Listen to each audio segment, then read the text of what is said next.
તો રાજકોટમાં ભારતીય જનતા પાર્ટીના ભવ્ય વિજયને લઈને મુખ્યમંત્રી વિજય રૂપાણીના અભિવાદન સમારોહ યોજાયો હતો।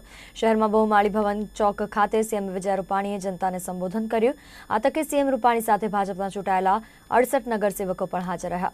સાથે જ કાર્યકર્તાઓ અને સમર્થકો પણ જોડાયા હતા। મુખ્યપ્રધાન વિજય રૂપાણીએ જનમેદનીને સંબોધન કરતા જણાવ્યું હતું કે જનતાએ મતદાન કરી જડબાતોડ જવાબ આપ્યો હતો।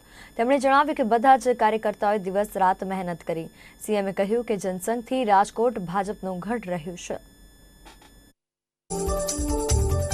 कांग्रेस ने सत्ता तो ठीक पण विरोध पक्ष माटे पण लायक गण्य नथी ए प्रकारे जनताए पोतानो मिजाज देखाड़ी आप्यो छे अने एटला माटे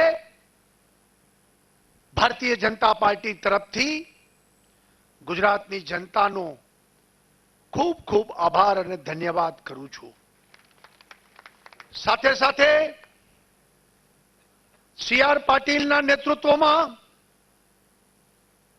समग्र कार्यकर्ताओं पेज कमिटी थी शुरू करीने प्रदेशना आगेवानोए जे परिश्रमनी पराकाष्ठा करी अने सौथी श्रेष्ठ उत्तम परिणाम अत्यार सुधीना इतिहास में गुजरात में लाववा बदल तेओ बधाने पण खूब खूब अभिनंदन आपू छूं।